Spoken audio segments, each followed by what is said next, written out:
کله په دې سوچ کې پریوتي چې خلک به څه وایي نو دا ټکی به دې تباه و برباد کړي لکه څنګه چې تباه کړی دی د پیغمبر صلی الله علیه وسلم تره ابو طالب ګوره د پیغمبر صلی الله علیه وسلم سره څومره مرستې کړي تاسو ټولو ته به هغه پته پیغمبر صلی الله علیه وسلم مور او پلار وفات شوي وو هغه وړوکی بیا ترې نیکه وفات شو بیا د دې تره په کفالت کې پاتې شو دې تره د پیغمبر صلی الله علیه وسلم سره ښه ډېرې منډې والي ښه ډېرې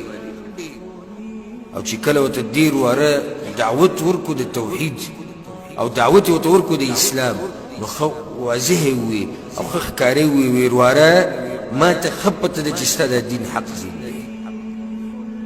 ښه نو چې خره ته پته ده چې حق دین دی نو منې ولې نه ایمان ولې نه راوړي کلمه ولې نه وایې دې خبرې ته غوږ کښېږدې ښه وی خره ته پته ده چې دا دین دی حق دین دی ورواره ښه نو چې حق دی ویې منه که نه وی که چېرته د دې خلکو نه ملامته کولی نو بیا مې منلی ګوره دا ټکی د هغه په خوله مو که چېرته خلکو نه ملامته کولی سبا له به وایي ورواره خلک به راته بیا دا وایي چې د عبدالمطلب دین دې پرېښو د پلار نیکه مذهب دې پرېښو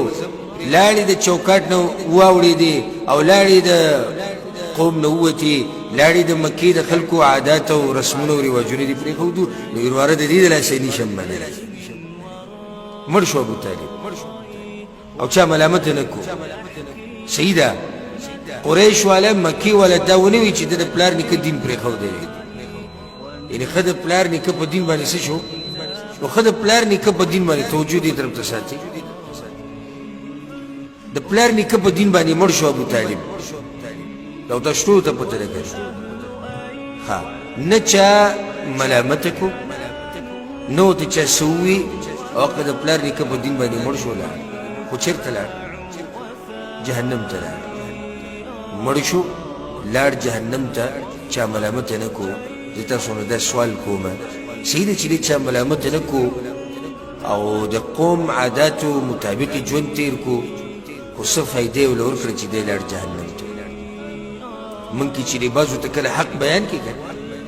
یا د قرآن نه ورته یو مسله بیان کړي یا د حدیث نه د دوی پلار نیکه دا پلار نیکه ګوره په آخرت کې تا د الله د عذاب نه نشي بچ کولی د پښتو چې کومه تا راټینګه کړې ده چې زموږ د پښتو رواج دی دا رواج ته د قیامت په ورځ د الله د عذاب نه نشي بچ کولی دا ته چې وایي زموږ ملک والی نه کوي قوم یې نه کوي او خلک راپورې خاندي به او خلک به راته وایي چې لاړې بېغیرته شوې او لاړې داسې شوې او دغه شوې نو دا خبرې ته د قیامت په ورځ د الله د عذاب نه بچ کوي پښتو چې کوم ځای کې د شریعت برابري